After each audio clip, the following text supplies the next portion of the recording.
مولانا آپ سے ہی میں جاننا چاہوں گا کہ اگر تمام علماء بیٹھ کر اتفاق رائے سے اگر یہ فیصلہ کر لیں یا اس میں کوئی فتویٰ آ جائے کہ جو لوگ اسلام کے لیے کام کرنا چاہتے ہیں یا انسانیت کے فلاح و بہبود کے لیے کام کرنا چاہتے ہیں وہ بالاتفاق استعمال کریں اور کھل کر میڈیا کا استعمال کریں، تو یہ جو ہمارے ذہنوں میں خاص طور سے یہ الجھنیں ہیں، بہت سے لوگ جو اس انڈسٹری میں کام کرتے ہیں وہ پوری زندگی اس بات کا ملال لیے رہتے ہیں کہ کما رہا وہ حلال ہے یا نہیں۔ بہت لوگ کہتے ہیں کہ جو آپ اس انڈسٹری میں کام کر رہے ہیں آپ کا رزق حلال نہیں ہے۔ بہت اچھا سوال ہے۔ تو ان کے ذہنوں میں جو اس طرح کے خاص طور سے الجھنیں ہیں وہ دور ہو جائیں گی اور کھل کر آگے بڑھ کر اور بھی دوسرے لوگ جو وہ صلاحیت رکھتے ہیں وہ اپنی صلاحیت کا بھرپور استعمال کریں گے۔ دیکھیے بات بہت واضح ہے، الیکٹرانک میڈیا ایک ذریعہ ہے۔ جی میں مثال دیتا ہوں، جیسے کہ چاقو، اس چاقو سے آپ پھل تراش کر کے شاندار کھا سکتے ہیں اور کوئی چاہے تو اسی چاقو سے خودکشی کر سکتا ہے۔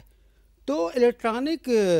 میڈیا جو ہے اسی طرح ہے کہ اگر اس کا غلط استعمال کیا جائے تو وہ حال ہے جو آپ جانتے ہیں، اور صحیح استعمال اچھی باتوں کو پہنچانے کے لیے، سوسائٹی کو بنانے کے لیے، معاشرے کی اصلاح کے لیے، تو اس کے لیے آپ نے کہا کہ علماء کو بیٹھ کے اتفاق کر لینا چاہیے۔ آپ کے علم میں بات لانا چاہوں گا کہ 2000 میں بستی میں اسلامک فقہ اکیڈمی انڈیا کا باقاعدہ 12واں سیمینار ہوا تھا، اور اس میں یہ بھی موضوع زیر موضوع یہ بات آئی تھی کہ ٹی وی اور انٹرنیٹ کا استعمال جائز کی ناجائز۔ تو تمام علماء نے بے اتفاق کہا کہ انٹرنیٹ کا استعمال دعوت و تبلیغ کے لیے صحیح اور درست ہے۔ اس کے بعد تجویز نمبر 5 اور 6 میں ٹی وی کو موضوع بنایا گیا، اور اس میں یہ کہا گیا کہ ٹی وی کا بھی استعمال بحیثیت مقرر، بحیثیت اناؤنسر، اسی طرح ٹی وی دیکھنا، ٹی وی سننا دینی کاموں کے لیے اور مفید کاموں کے لیے، انسانیت کے لیے جو مفید ہو اس کے لیے ٹی وی کا استعمال درست ہے۔ لیکن اسی الیکٹرانک میڈیا کی طرف اگر آپ کا دھیان دوڑاؤں تو اسلام کے علاوہ اگر اس میں خبریں اگر ہم دیکھ رہے ہیں یا دوسری ایسی فائدہ مند پروگرام اگر ہم دیکھ رہے ہیں تو اس میں آپ میں نے عرض کیا مفید باتیں جتنی بھی ہوں، چاہے وہ خبریں ہوں، چاہے وہ سائنس ہو، ٹیکنالوجی ہو، حتیٰ کہ جو آپ کے وہ ڈسکوری اس میں چلتی ہے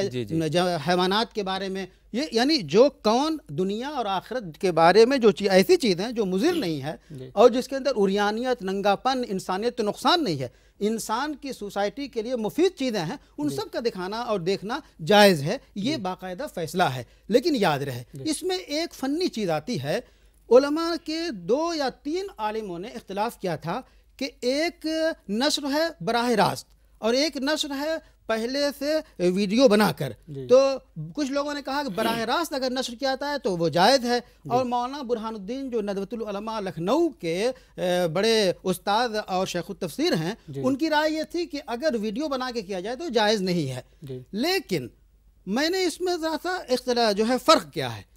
عام تصویر میں اور ٹی وی پہ جو تصویر آتی ہے اس میں فرق ہے۔ کیمرہ محفوظ کرتا ہے، پلاسٹک کی ریل میں چھوٹی چھوٹی تصویریں ہو جاتی ہیں اور جب چاہتا ہے اس کو بڑی کر کے ٹی وی پہ پیش کرتا ہے۔ تو یہ تصویر حدیث کی روشنی میں حرمت کے زمرے میں نہیں آتی، چونکہ آپ صلی اللہ علیہ وسلم نے ان چھوٹی چھوٹی تصویروں کو جو بستر بنا لیں یا تکیہ بنا لیں اور چھوٹی تصویریں جس کو نظر انداز کیا جائے اس کو آپ نے حرام نہیں کہا ہے۔ تو اس سے پتہ یہ چلا کہ وہ تصویر جو کہ چھوٹی سی بالکل پلاسٹک میں اور ریل میں محفوظ ہو گئی ہے، جب ہم نے چاہا اس کو بڑی کر کے پیش کر دیا، تو اس پہ تصویر کا بالکلیہ اطلاق بھی درست نہیں ہے۔ کہ علماء کا وہ گروہ جو کہ علم پختہ رکھتا ہے اور وہ یقیناً جدید